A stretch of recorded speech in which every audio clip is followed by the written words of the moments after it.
Palestina dan Zionis Israel bisa bersatu nggak Pak?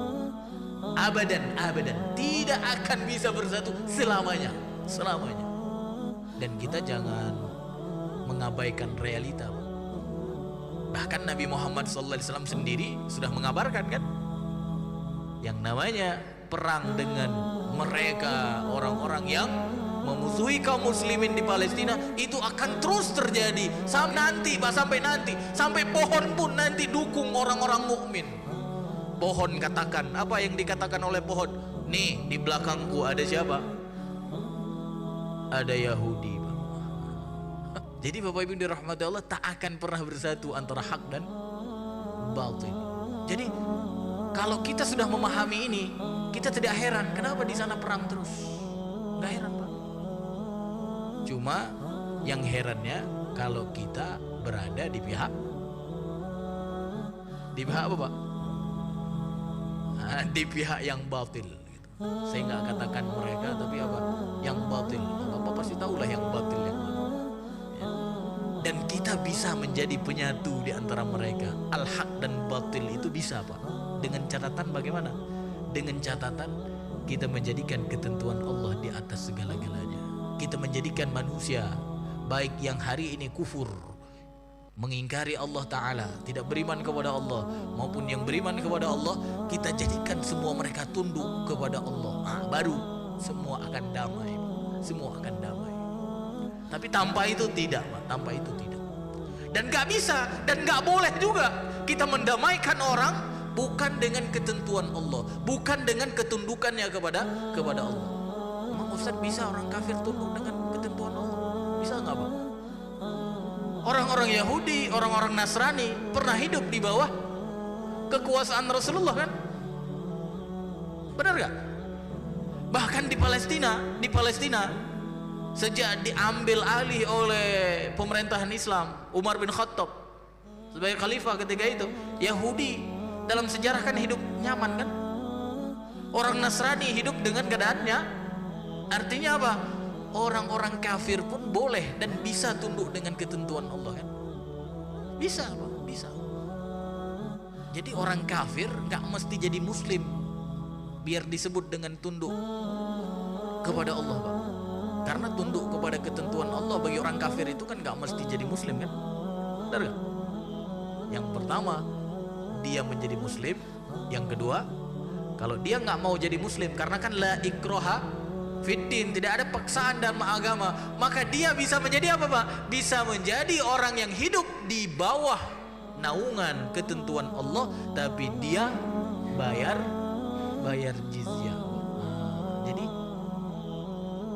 kalau sudah begitu, maka tidak ada lagi permusuhan dengan mereka, tidak ada lagi Pak.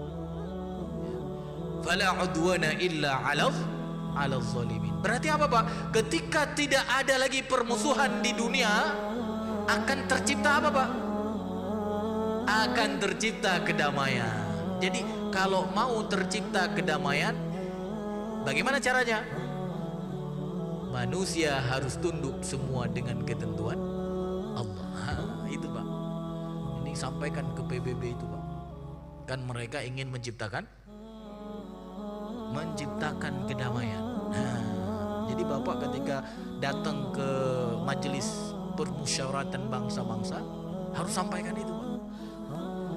Karena terbukti mereka hari ini nggak bisa menciptakan kedamaian. Ya bahkan ketika perang antara Gaza, ya saudara kita di Palestina dengan Israel, siapa yang duluan kirim kapal induk ke laut di sekitar Gaza Pak? Amerika. Yang kantor PBB-nya ada di sana nggak? Berarti mereka nggak bisa menciptakan kedamaian. Harusnya Amerika itu siapa? Sekarang Muslim Pak, Muslim. Ketentuan Allah yang dijalankan, maka damai Pak, damai. Masya Allah. Ini Pak yang harus disadari oleh kita. Jadi intinya selama mereka yang mengendalikan, tak akan terwujud kedamaian itu, tak akan terwujud. Dan itu terbukti, bukan omong kosong Pak ya.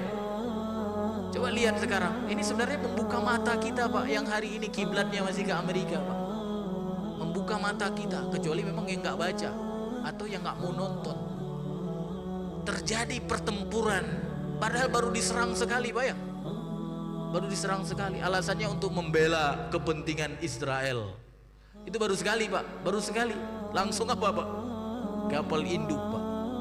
Samping kapal induk itu pasti ada kapal selam Pak. Nah, tapi bukan pempek kapal selam Pak. Habis itu apa? Pasti ada helikopter. Pasti ada apa lagi? Pesawat tempur.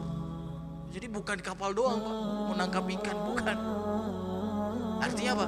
Dia sedang memberikan tekanan. Kalian muslim jangan macam-macam. Harusnya kalau mereka ingin mewujudkan perdamaian dunia, nggak begitu dong caranya Pak. Ya. Apalagi dia mengatakan jangan sampai ada yang masuk ke Gaza. Siapapun nggak boleh ada yang masuk, apalagi pasukan asing. Makanya hari ini saudara kita mau bantu lewat Mesir susah, apalagi lewat jalur lain. Bapak Ibu dirahmati Allah, harusnya ini membuka mata kita. Artinya apa? Allah tunjukkan kepada kita biar kita apa? Berpikir siapa sebenarnya ya syaitan itu, siapa sebenarnya hizbus syaitan itu, siapa sebenarnya taghut itu siapa. Sehingga apa? Kita tidak berada di pihak sana gitu. Jadi Bapak Ibu dirahmati Allah, nah ini yang perlu kita ketahui Pak. Sehingga apa? Kita tidak salah posisi Pak ya. Ya, kalau salah posisi nanti golnya salah Pak. Ibaratnya striker yang harusnya nggolin ke gawang sana, jadi gol ke gawang sini. Itu namanya salah posisi. Ya. Kita memang benar menginginkan perdamaian di dunia, tapi sekali lagi perdamaian itu akan terwujud ketika manusia baik yang kafir maupun mukmin tunduk dengan ketentuan Allah. Selama tidak tunduk dengan ketentuan Allah, terbukti perdamaian itu tidak terjadi, terbukti bahkan sampai hari ini.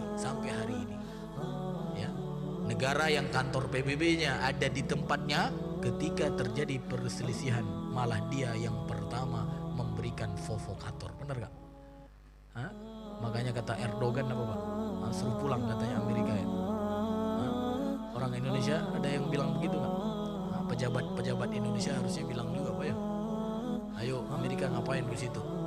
Artinya Bapak Ibu yang dirahmati Allah, harusnya kita bersikap sehingga apa? Kita bisa juga mewujudkan kedamaian di dunia. Bagaimana cara bersikap kita? Mendakwahkan apa? Agar ketentuan Allah menjadi pengendali manusia. Maka ketika ketentuan Allah menjadi pengendali manusia, terbukti Palestina pernah hidup damai antara Nasrani, Yahudi, Muslim. Kenapa mereka bisa hidup damai di situ? Karena yang mengendalikan mereka adalah ketentuan Allah. Di Madinah sebelum Rasulullah SAW menguasai Madinah, bahkan Mekah sebelum Rasulullah menguasai Mekah, terjadi peperangan terus-menerus antara satu suku dengan suku yang lain.